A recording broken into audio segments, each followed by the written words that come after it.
Добро утро и Божи благослов. Пораката која што јас ја имам за денеска носи наслов Исус, пријател на грешниците. И доаѓа од еден текст кој што се наоѓа во Лука, 7 глава, каде што Исус пред народот и пред фарисеите и садукеите објаснува која беше неговата мисија, зошто тој дојде на овој свет и како луѓето реагира. И тој зборуваше за тоа како луѓето реагираа на Јован Крстител, дека не го прифатија, му најдоа мана, и потоа објасни како реагираа и на него. И јас ќе го прочитам тој дел во Лука 7 глава, 34 стих. Вели, зашто дојде Јован Крстител, кој ниту леп јаде, ниту вино пие, а вие велите демонот е во него. И дојде Синот човечки, мислејќи на себе си, на Исус, кој јаде и пие, а вие велите, ете човек ненаситлив и пијаница, пријател на цариниците и на грешниците. Ова Исус го кажа во контекст на тоа што луѓето зборуваат за него. Исус сакаше да укаже, ете, и кај едниот и од другиот вие постојано наоѓате некаква мана. Но интересното е што кога Исус го кажа ова за себе си, тој кажа што луѓето велат за него. И тој рече, кога дојдов јас, Синот човечки, кога јас дојдов помеѓу вас, вие и на мене ми најдовте мана. И она што тие го кажа за Исус, ете го човек ненаситник, пијаница, пријател на цариниците и на грешниците. И овој епитет, Исус, пријател на грешниците, фарисеите и садукеите не му го дадоа како нешто за пофалба. Идејата на нив им беше со ова нешто да го, всушност, критикува, да биде за подсмев. И не беше нешто со кое што тие сакаа да го воздигнат. Кога рекоа Исус е пријател на грешниците, сакаа да кажат, ете го, тој се друже со грешници, погледнете го каков човек е, и тој ли го сметате за учител? Но Исус ова го зеде како комплимент. И ние денеска, кога го кажуваме Исус пријател на грешниците, ние го зијаме како комплимент. Веќе видите, барем во едно нешто, овде фарисеите беа во право. Исус навистина беше пријател на грешниците. Тој навистина со неговиот живот покажа дека тој ги љуби грешниците.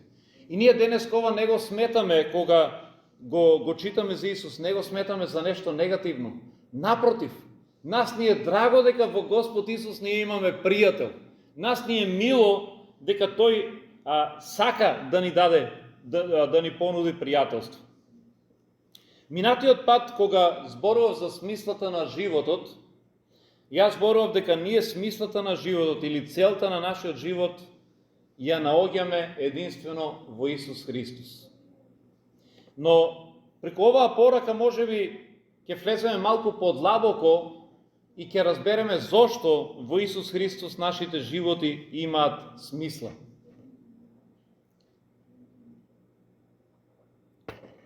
Една од причините е затоа што Исус покажуваше со неговото поведение кон човекот, луѓето се создадени според Божјото обличе, имат вродена и неотугива вредност дадена од Бога.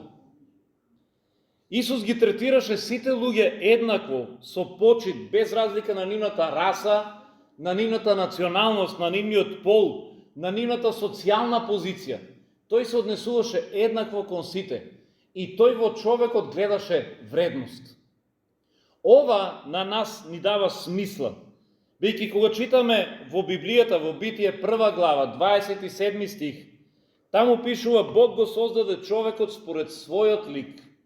Ги создаде според својот лик, машко и женско ги создаде. Кога читаме во Псалм 139, псалмистот вели, Господи, ти благодарам што сум создаден толку чудесно. И Библијата постојано ни нагласува дека ние сме чудесно создадени и дека ние сме создадени според Божиот лик и дека нашите животи токму заради тоа имат од Бога дадена вредност. Исус ги љубеше луѓето на таков начин. Исус кога дојде на овој свет, тој покажа дека сака да биде пријател со грешниците. Дури и кога ние живееме несовршен живот, дури и кога ние сме како една расформирана коцка, како Оливера што ни покажа, Исус беше спремен повторно да влезе во нашите животи и да покаже дека ние имаме вредност. Исус ги љубеше оние кои што беа отфрлени од општеството. Исус ги љубеше оние кои што можеби во ова општество беа занемарени. И еден добар пример за тоа нешто ни е неговата средба со Самарјанката. Јас нема да го читам сега текстот, но имав прилика неодамна да гледам една епизода од серијата Chosen, на македонски било преведено Избраните. И во таа серија Исус е прикажан, како да кажам, многу пријателски и неговиот однос е прикажан многу по-отворен и неговата љубов е прикажана многу по-директно спрема човекот. Односот што тој го имаше кон луѓето ни е прикажано многу по-современо и многу по-разбирливо. Ако ја гледате таа сцена кога Исус разговараше со Самарјанката, ние во самата Библија читаме дека тој реши да отиде низ Самарија и таму додека ги испрати учениците негови додат по храна, тој седна покрај еден бунар и тогаш дојде една жена Самарјанка. И тој разговараше со неа. И може би изгледа ова обичен разговор, но оваа серија Chosen ни помага да ги погледнеме нештата од перспектива на другата личност, не на Исус. И ни ја прикажува Самарјанката ни што таа минува, низ нејзините чувства, нејзиниот живот, и ни помага да се проистоветиме со неа, да се препознаеме сите ние во Самарјанката. Ова жена Самарјанка, читаме за неа дека таа имала 5 мажи. Во тоа време, да имаш 5 мажи, ова е крајно неморално и недозволиво нешто во општеството. И заради тоа нешто оваа жена веројатно беше отфрлена од целото општество. Токму затоа кога таа дојде да полни вода на бунарот, таа дојде во време кога никој не оди да полни. Луѓето обично одат наутро да полнат вода, кога е се уште ладно, кога е свежо, но таа дојде на сред пладне кога никој немаше. Знаете ли зошто? За да не мора со никој да се сретне. Бидејќи веројатно кој да ја сретнеше, директно ја навредуваше, ја отфрлаа, зборуваа против неа. И може да замислите како се чувствуваше оваа жена. И сега таа доаѓа на бунарот и Исус кој што беше евреин, иако евреите не зборуваа со самарјаните, тие ги сметаа за нечист народ, тој реши да и се обрати.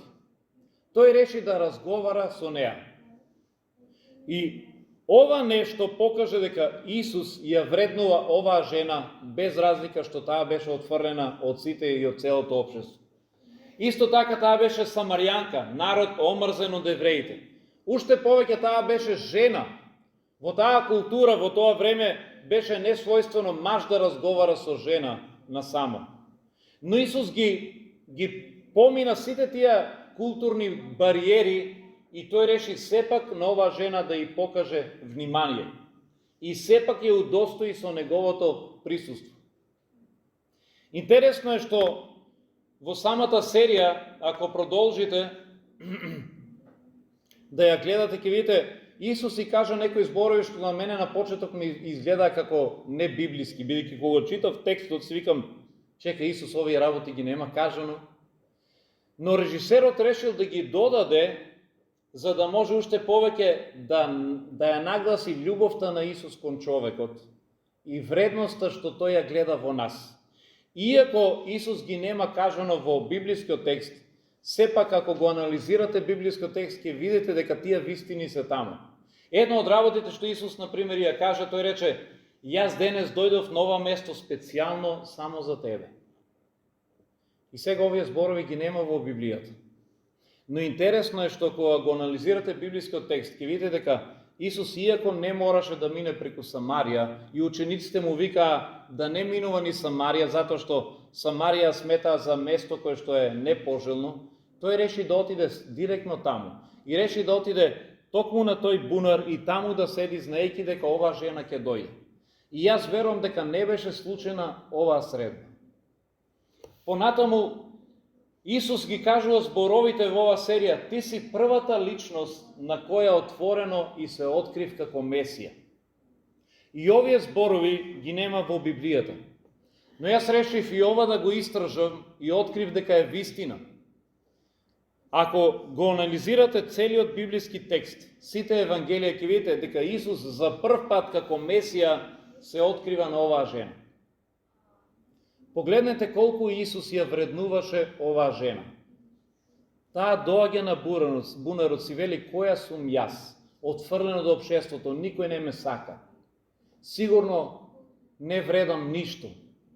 Исус доаѓа специјално за неа да разговара и вели: ти си првата жена на која што јас си се откривам како Месија. Бидејќи кога тој кажа дека вистинските поклоници ќе се поклонуваат на Бог на секое место, таа му рече: кога ќе дојде Месијата, тој секи ни објасни. Исус рече: јас сум тој. Јас сум Спасителот, оној со кој што разговараш. Јас сум тој.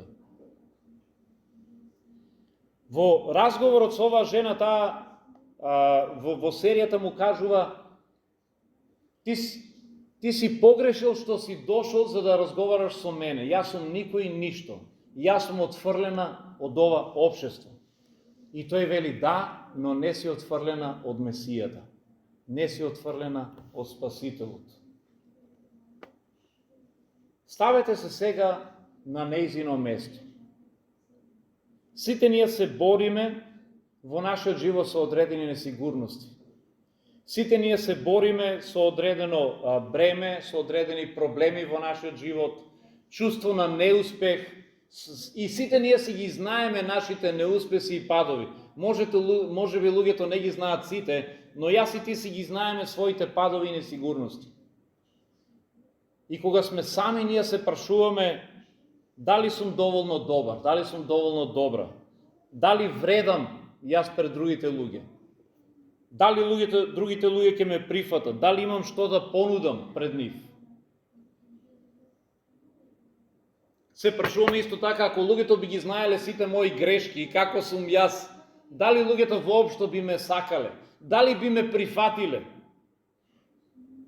И ние се бориме со овие дилеми, со овие несигурности, и тоа нешто прави да се чувствуваме дека ние немаме вредност. Но Исус доаѓа исто како на самарјанката и на тебе ти вели: без разлика ни што си поминал, без разлика какви неуспеси си имал, без разлика какви грешки си направил, без разлика кој си ти, без разлика дали имаш пари или немаш, без разлика дали си учен или не, ти во моите очи имаш вредност. Тоа е она што Исус го кажува на самарјанката и тоа е она што Исус го кажува на тебе и на мене. Кога Исус дојде на овој свет, покажувајќи дека е пријател на грешниците, Исус дојде за да покаже дека тој во тебе и во мене гледа вредност. Тој ја препозна вредноста што ни е дадена од Бога, иако другите луѓе многу пати не ја препознаваат. Нели, колку пати во овој свет сме повредени од другите луѓе? Колку пати сме наранети, си доаѓаме дома и плачеме и велиме: никој не ме разбира. Но Исус, Божиот Син, тој ја препознава вредноста во тебе. Ако и другите не ја препознават, тој знае дека вредиш, бидејќи си Божјо создание, создадена според Божиот облик. И токму тоа прави Исус да биде навистина достоен да се нарече пријател на грешниците. Она што Исус го направи со самарјанката не беше единствено. Исус во било која средба, со било кој човек, тој се однесуваше исто. Ако погледнеме случајот со слепиот Бартимеј, Бартимеј заради тоа што беше слеп, тој не можеше да заработува и тој стоеше покрај улица постојано цело време и само просеше. И во една прилика, кога разбра дека Исус поминува покрај него, тој почна да вика на сет глас: Исусе, Сине Божи, Исусе, смилувај ми се. Другите луѓе го турка и го замолчува и му велеа: замолчи, прекини, остави го на мира, ајде не му сметај на учителот. И ние ќе си кажеме, па добро сега, Исус има работа, има обврски, Исус сега нема време да посвети на некој си просјак тука. Но знаете ли што направи Исус? Тој застана специјално за Вартимеј. И дојде кај него и му го постави прашањето, што сакаш да ти направам? Ставете се повторно во улога на овој човек. Во времето на Исус, денеска може би е поразлично, но во времето на Исус инвалидите беа сметани луѓе кои што се казнети од Бог. Ако некој беше инвалид, слеп, без рака или без нога, имаше верување дека тој веројатно е казнет од Бога. Сигурно е голем грешник. И затоа инвалидите во тоа време беа отфрлени, беа занемарувани. Немаше здравствена заштита за инвалиди, немаше специјални услови, немаше правење рампи, немаше доделување количка од државата. Инвалидите беа занемарувани, дури луѓето ги избегнуваа. И тој немаше никаков избор освен да проси. И сега ако се ставите во кожата на инвалидите, какво чувство на вредност ки имате вие? Цело време некој да ви набива на вас дека вие сте недостојни, дека вие сте грешни, дека вие сте отфрлени, дека вие сте од Бога казнети. Но овој човек не се откажа. Кога слушна дека Синот Божи поминува покрај него, тој почна да вика на сит глас: Сине Божие, смилувај ми се. И како ќе се чувствувавте ако Синот Божи ве одминеше? Ки си кажевте, па веројатно е вистина оно што го кажуваат за мене. Јас сум казнет од Бога. Еве и Исус, кој што е Божи син, помина и тој не најде време за мене. Но Исус застана дури за овој Бартимеј кој што беше отфрлен од општеството и го удостои и го праша: што сакаш да ти направам? Еве тука сум за тебе. И Бартимеј каже: сакам да прогледам. Исус му ги отвори очите на овој човек кој што со години бил слеп. Во ова Исус покажа дека тој е пријател на грешниците. Во сето ова Исус покажа дека тој го вреднува човекот. Ако погледнеме исто случајот со Исус и Захе. Захе во овој случај беше евреин кој што работеше за окупаторот. Тој работеше за римјаните и собираше данок, како во турско време, замислете некој да работи за турците, за османлиите и од македонците да ги тепа, да зима пари и да дава на турците. Што мислите, колку ќе го сакаа македонците тој човек? Ќе го гушкаа од радост. Во некаква слична позиција беше Захе. Тој го работеше ова нешто и Захе имаше пари, ама веројатно совеста постојано го печеше. Во срцето на Захе имаше некаков немир. Тој копнееше да се измири со Бога. Тој знаеше дека тоа што го прави не е во ред. И тој разбра дека Исус е во неговиот град. И тој копнееше да се сретне со Исус. Но проблемот беше што имаше премногу толпа голема и Захе не можеше да допре до него, не можеше да се пробие, па тој реши да се искачи на едно дрво, барем од дрвото да може да го види Исус. И кога Исус стигна до дрвото, го подигна погледот нагоре, го виде Захе и му рече: Захе, слези бргу, зашто вечерва ќе бидам во твојот дом. Погледнете каква чест. Овој човек кој што целото општество го сметаше за еден од најголемите грешници, го мразеше од дното на душата, затоа што го сметаа за предавник, Исус не го отфрли. Мислите ли дека Исус не знаеше што работи Захе? Мислите ли дека Исус не знаеше дека тој е даночник и дека тој зима пари за да дава за окупаторот? Знаеше, па сепак Исус не го одмина. Може би ти си сметаш: јас сум полош од Захе. Може би си велиш: јас имам направено многу работи нечесни. Може би си велиш: па и мене заради многу нешта ме отфрлаат. Но без разлика на се, Исус не те отфрла. Тој во тебе гледа неотугива вредност, вродена од Бога. И заради тоа нешто тој сака да биде пријател и со тебе. Токму затоа, дури кога овој свет не те вреднува, дури кога овој свет те отфрла, може би твоите пријатели понекогаш ти свртеле грб, може би оној на кој што најмногу си се надевал и си го сметал за близок, те разочарал, те повредил, ти забил нож во грбот. Знај дека Исус нема никогаш да те отфрли. Дури ако луѓето во овој свет ти изневерат, дури ако луѓето во кои што најмногу си вложувал не сакат да ти бидат пријатели, Исус е тука да ти биде пријател. Исус е тој кој што ја гледа вредноста во тебе кога никој друг не ја препознава. Неговата вредност, тоест неговата љубов кон тебе и твојата вредност во неговите очи не се намалува.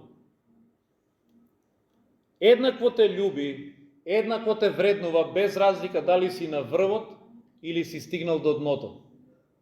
Токму затоа неговото пријателство вреди. Неодамна читав еден интересен пример за некој професор кој што сакал на студентите да им покаже колку во Божите очи е нашата вредност и каква е нашата вредност во неговите очи. И тој извадил од джепот банкнота од $100. Сега јас немам банкнота од $100, ама еве да речеме 100 денара. Ја зел банкнотата од $100, замислете си дека ово се $100, ја извадил и ги прашал студентите кој од вас ја сака оваа банкнота. Сите дигнале рака. Тој потоа ја зел банкнотата и ја изгужвал. И откако ја изгужвал, пак ја исправил, рекол, сега кој ја сака оваа банкнота? Пак сите дигнале рака. Потоа ја зел банкнотата, ја ставил на земја и ја изгазил со нозете. И откако ја изгазил, пак ја исправил и рекол, кој сега ја сака оваа банкнота? Пак сите дигнале рака. И на крај тој заклучил, рекол, гледате, без разлика дали оваа банкнота ја изгужвав, без разлика дали ја изгазив, дали беше извалкана или изгужвана, вие сите повторно ја сакавте. Затоа што знаете дека вредноста на оваа банкнота не се намали. Изгужвана или не, згазена или не, вие со неа и понатаму можете да купувате и да пазарувате, веќе таа има истата вредност. Во Божите очи ние сме како оваа банкнота. Луѓето понекогаш ќе не изгужваат, ќе не газат, ќе бидеме извалкани и ние ќе си кажеме ништо не вредам. Но твојата вредност во Божите очи не се намалува. Бог еднакво те љуби и затоа еднакво беше спремен да го испрати Исус Христос на крстот, да ја плати цената за нас. Еве, тоа е лекцијата што овој професор сакал да ги научи учениците и верувам дека и ние ја научивме лекцијата преку неа. Кога велам дека Исус ги љубеше луѓето и гледаше во нив вредност без разлика на се, тој ги љубеше луѓето без разлика дали живеа неморален живот и тој сметаше дека и понатаму нивната вредност не е намалена. Тој ги љубеше луѓето кога беа отфрлени од општеството. Тој ги љубеше луѓето без разлика дали беа даночници. Исус покажа колку човекот има вредност во Божите очи дури и преку фатениот човек. Ако ја читате случката за тој човек кој што беше фатен или парализиран, за кој што неговите пријатели дури го отворија покривот за да го симнат и да го донесат пред Исус, ќе видите дека и во овој случај Исус покажа дека во неговите очи човекот има неотугива вредност. Зошто? Може би за овој човек беше поразлично тоа што овој човек беше парализиран и беше инвалид и како што реков во тоа време на инвалидите не им се даваше специјално внимание како денеска. Ние денеска, замислете ситуацијата денеска да се случи ова нешто. Исус е дојден во Неготино и еве на плоштадот некаде е застанат и Исус проповеда. И има огромна толпа на луѓе од сите страни кои што го заобиколили и слушаат. И наеднаш носат човек во носила. И велат, го носим овој човек за да донесеме кај Исус да се моли за него. Што ќе направи толпата кога ќе видат дека носат болен човек во носило? Сите ќе се растргаат. Денеска ние сме научени дека инвалидите и треба да им дадеме посебен третман. Денеска ние сме научени во општество дека инвалидите заслужуваат посебно внимание и дека заслужуваат посебни привилегии, дека за нив ако треба ќе направиме рампа за да биде пристапно, дека ако треба некаде да влезат ќе им помогнеме, ќе ја качеме количката ако треба. И ние сме научени да им покажеме посебно внимание и љубов на инвалидите. Но знаете ли од каде доаѓа тоа нешто? Од каде доаѓа тоа воспитување? Доаѓа од Библијата. Доаѓа од христијанството. Ова нешто што ние денеска во современата Европа го имаме, во современиот свет за инвалидите, доаѓа токму од љубовта на Исус, што ја покажал и она што Исус го правел спрема нив. Веќе Исус и тука рушел стереотипи. Во тоа време, реков, инвалидите ги сметале заказнати од Бога. И гледајте сега што се случува. Ние, ако беше Исус на плоштадот, ние сите би се истргнале и би му направиле место на тој инвалид да го донесат. Но не беше така во времето на Исус. Читаме во Марков 2 глава дека Исус се најде во некоја куќа каде што поучуваше. И имаше огромна толпа народ. Во истото место, во истиот град беа разбрале луѓето дека Исус дошол и знаат дека Исус исцелува луѓе. И таму имаше еден човек парализиран. Неговите пријатели се сетија, ќе го однесеме кај Исус. Но имаше еден проблем. Го ставија во носилка и кога го донесоа кај куќата, не можеа да се пробијат од народот. Барем така пишува. Знаете ли зошто не можеа да се пробијат? Затоа што народот не му даваше да помине. Инвалидите во тоа време не беа удостоени со таква почит и со таква љубов. Никој не му обрнуваш внимание, никој не се истрга за инвалидот да го однесат, да го внесат внатре. И тие кога видоа дека инвалидот не може да го внесат, нивниот пријател, знаете ли што направија? Се качија на покривот, го отворија покривот, направија дупка во покривот и го спуштија. Сега, каде тука гледаме дека Исус ги вреднуваше овие луѓе еднакво и каде тука ја гледаме лекцијата? Исус гледаше дека тие го отвараат покривот. Исус не ги укори.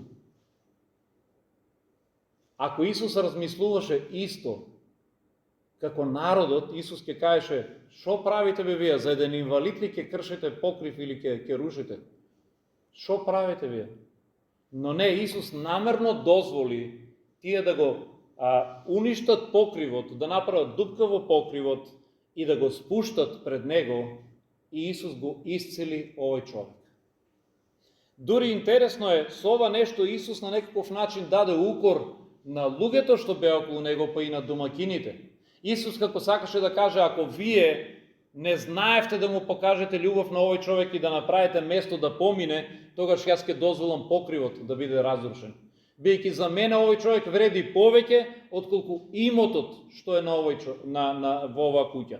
За мене овој човек вреди повеќе отколку што вреди покривот. И зар не ви е драго што јас и ти во очите на Исус вредиме повеќе отколку богатството во овој свет? Денеска многу луѓе повеќе ги сакаат парите и материјалното отколку човекот. Но за Исус не е така.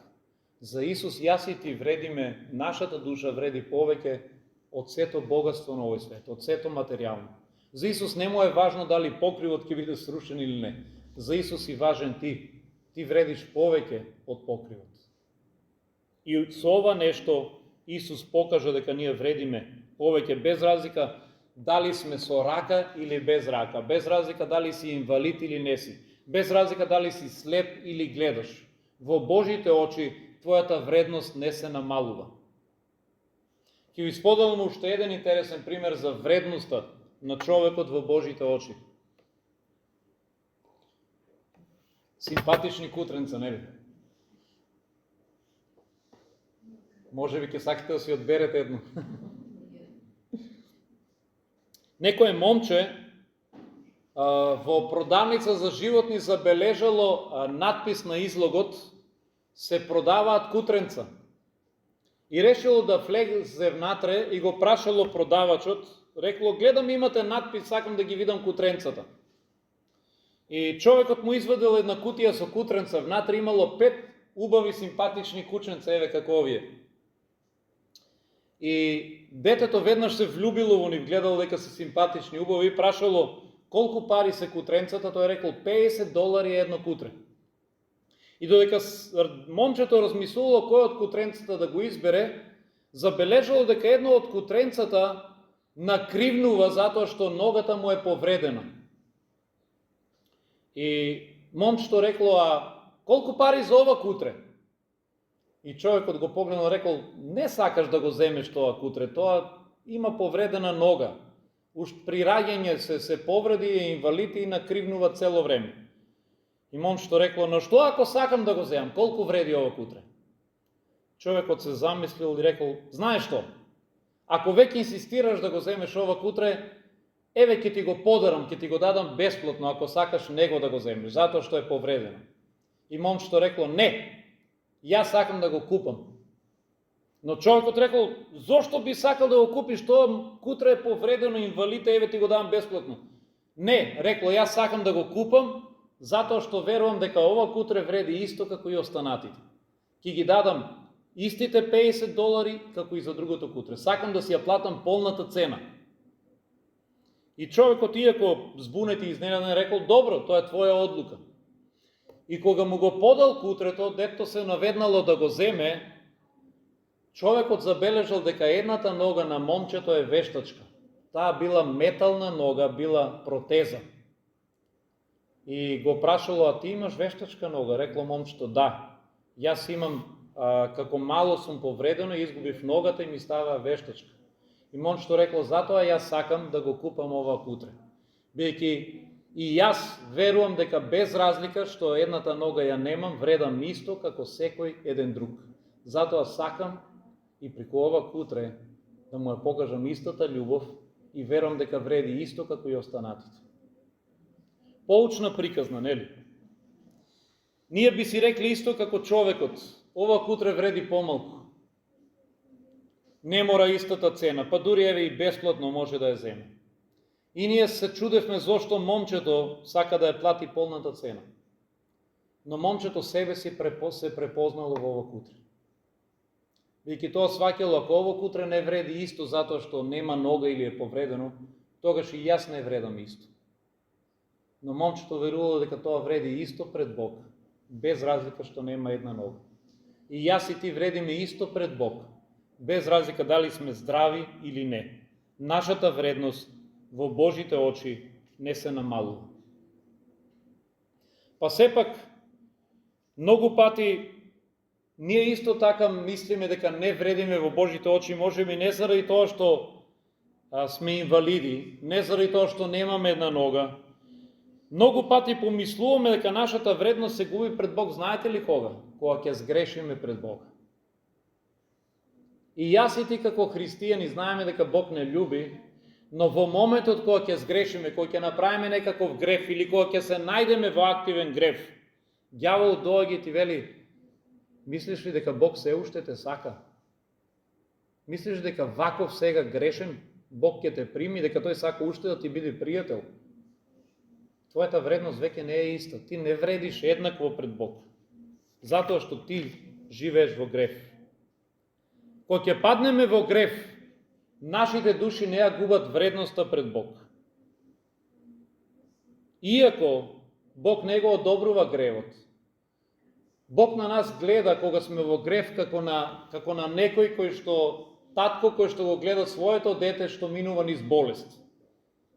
Кога нашето дете ќе се разболи, ако тој има некаков вирус со кој што се бори или бактерија, дали ние заради тоа го мразиме детето?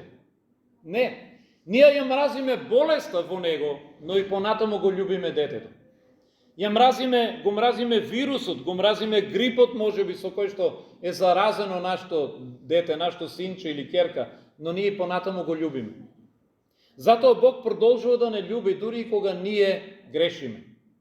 И затоа Исус ги дава примерите со загубената овца, со загубената монета или загубениот син. Кога ние грешиме, Исус нас не гледа како загубена овца која што треба да биде пронајдена и спасена. Се сеќавате на параболата за изгубената овца.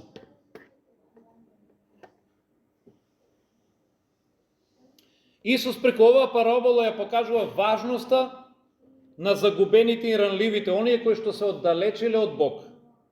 За загубените, Исус овде покажува дека тие се толку важни за Него, што Тој ќе ги бара се додека не бидат најдени, додека не бидат спасени.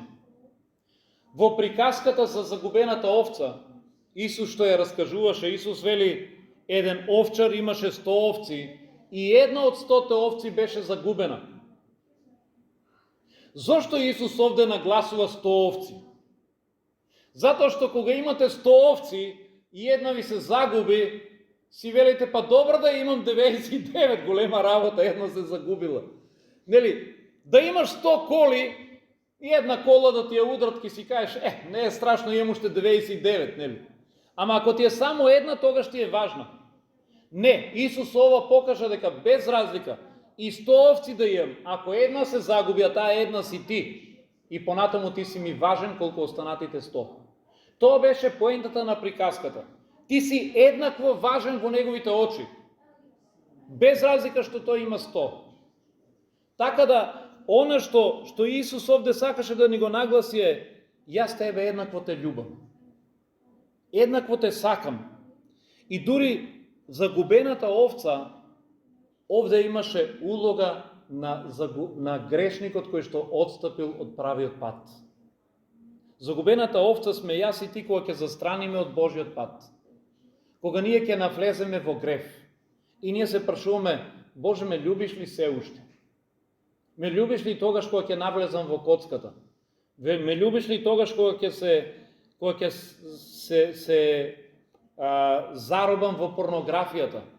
Ме љубиш ли тогаш кога ќе го нечистам срцето? Ме љубиш ли тогаш кога не можам да се справам со гревот? Овде Исус преку параболата за загубената овца сакаше да ни покаже дека тој и понатаму е загрижен за тебе. Дури тој е спремен да те бара додека не те најде и додека не те врати назад. И ако читате параболата, овде Исус вели, кога тој ја најде загубената овца, знаете ли што направи со неа?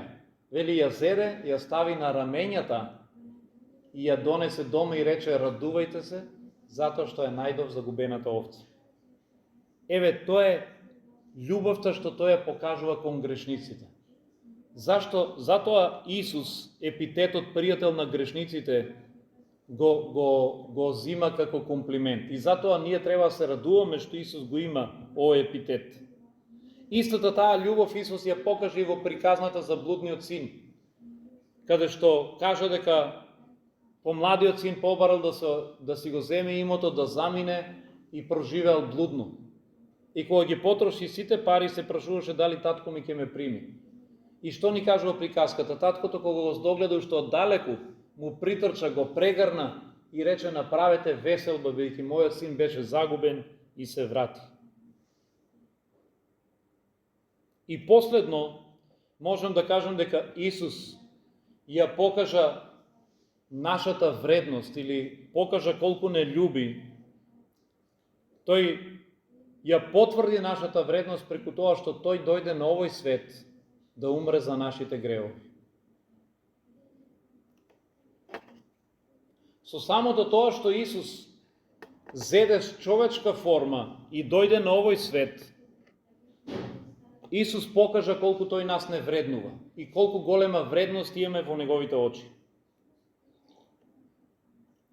Можеби ние не го гледаме како тоа многу значајно, но знаете ли дека ние кога некој ќе дојде во нашиот дом, некој што е познат, ние тоа го гледаме како знак дека ние вредиме нешто. Замислете во вашиот дом да дојде денеска Здравко Чолич на кафе. Што викате? Или некој можеби, не знам, од денешно време попознат глумец или пејач кој да е, не знам, Том Круз или некој друг. Замислете некоја важна личност да влезе во вашиот дом. Ние што правиме? Ние веднаш се сликаме и објавуваме на Facebook, на Instagram, знаеш ли кој беше кај мене. И следниот ден, ако некој само те сретне или нешто со тебе се закачи, знаеш ли бе ти ја кој сум? Знаеш ли дека кај мене Здравко Чолич беше вчера? Не се закачиш со мене, знаеш кој сум јас? Јас сум некој нешто. Ние сметаме дека вредиме ако некој важен дошол во нашиот дом и велиме, тој му удостои. Со неговото присуство тој на мене ми даде вредност, ми искажа почит, покажа дека сум достоен тој да влезе кај мене. Сега замислете, на овој свет не дојде Здравко Чолич, на овој свет дојде лично Синот Божи. Тој реши да се спушти, да земе човечко тело и да живее помеѓу нас луѓето. Со тоа тој не удостои нас и ни даде вредност. Тој покажа дека јас и ти вредиме во неговите очи толку многу, што тој е спремен да го напушти престолот и да дојде и да живее помеѓу нас. Но не само тоа. Исус не дојде само да живее помеѓу нас. Исус дојде да умре за нас. И тоа уште повеќе даде вредност на мојот и на твојот живот. Тој покажа колкава цена е спремен Исус да плати за тебе и за мене. Ние зборувавме пред малку за фатениот, за оној кој што беше парализиран. Кога го спуштија пред него во постела, ако сте ја читале целата случка, и таму кога Исус го исцели, и кога тој претходно кажа ти се простуваат гревовите, некои од фарисеите реагираа и рекоа, кој е овој што се дрзнува да каже ти се простуваат гревовите? Кој му даде власт да простува гревови? И тогаш Исус им постави едно прашање. Тој рече, што мислите дека е полесно? Да му речам на овој човек ти се простуваат гревовите или синко земи си ја постелата и стани и оди? Што би рекле јас и ти дека е полесно од овие две?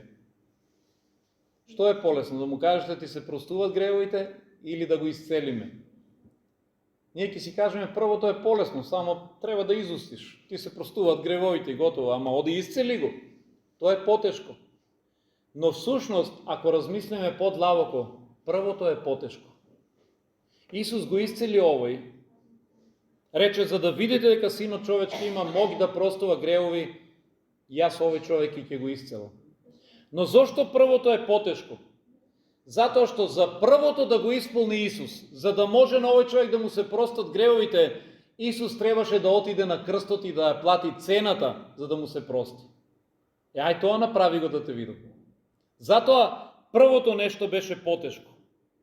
Исус можеше да го исцели овој човек, но Исус требаше да направи нешто уште потешко.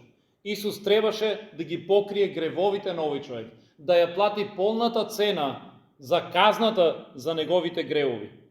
И затоа Исус отиде на крстот и не само за него, туку и за секој еден од нас, за мене и за тебе.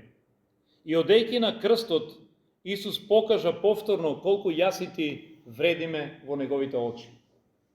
Тој покажа дека цената за нашето простување, за нашето откупување е достојна за тој да го даде својот живот. И конечно колку вредиме јас и ти. Може би за овој свет не вредиме многу. Ако го прашаш комшијата, ќе каже најлоши работи може би за тебе.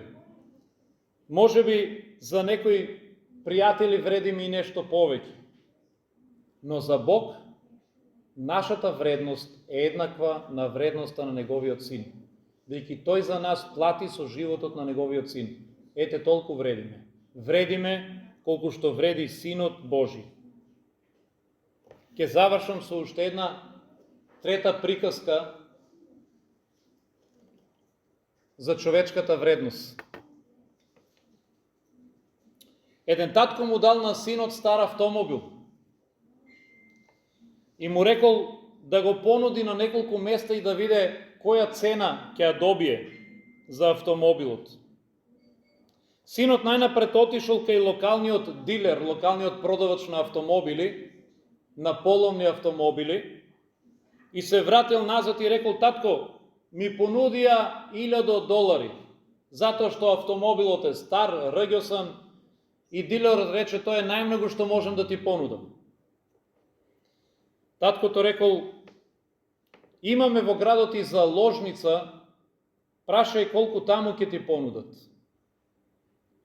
Тој отишол во заложницата, за да го заложи автомобилот и за да види колку пари ќе добија доколку го заложи, и се вратил, рекол, во заложницата ми понудија уште помалку, само $100.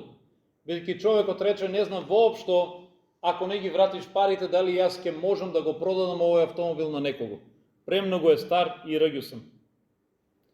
Тогаш таткото рекол, отиди сега во клубот на стари возила, во клубот на олдтаймери и однеси го таму и праше колку ќе ти понудат. Синот се вратило таму радосен и вели, татко, таму го видел автомобилот. Откри дека ова е многу ретка марка на автомобил, ги има само 5 вакви во целиот свет. И за овој автомобил ми понудија $100,000. Погледнете, за еден ист автомобил на едно место му понудиле 1000, на друго 100, но на трето $100,000. Овие луѓе ја препознале вистинската вредност во овој автомобил.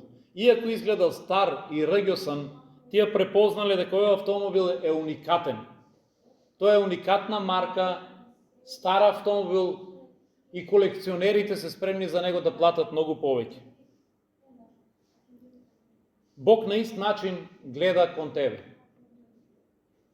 Може би другите луѓе во тебе не гледаат вредност, може би си велат нема ништо корисно во оваа личност, што може оваа личност да прави, за ништо не ја бива, може би ќе си кажеш јас веќе имам и години, може би си размислуваш според твоите способности дека не вредиш многу, но ако Бог те процени, цената со која што Бог всушност те проценил и цената што Бог ја спремен да ја плати за тебе, беше животот на неговиот син, Исус Христос. Еве, Бог толку те процени тебе. Во 1 Петрово 1 глава, 18 и 19 стих, вели вака. Апостол Петар напишал, знајте дека не сте откупени со распадливи нешта, со сребро или со злато. Вие не сте откупени од суетниот живот со сребро или со злато, туку вели со скъпоцената крв на Исуса Христа, како невино и чисто јагне. Еве, ова вистина ни ја пренесува Петар. Тој вели, не сте откупени со сребро и злато, не сте откупени со пари, сте откупени со нешто многу повредно. Откупени сте со скъпоцената крв на невиното и чисто јагне, Исус Христос. Еве, тоа е цената со која што Бог не процени. Во 1 Коринтијаните 6 глава, 20 стих вели, скапо сте купени или скапо сте платени, затоа немојте да им бидете робови на луѓето. Скапо сме купени. Бог скапо не плати. Тој не плати со неговиот син. Тоа е нашата вредност. Затоа ако се прашаме кој е смислата на нашиот живот или дали вредам, Исус преку неговиот живот покажа дека вредиш. Ти имаш неотугива, вродена вредност. Во Божите очи скапо си купен, скапо си платен. Амин. Можеме да си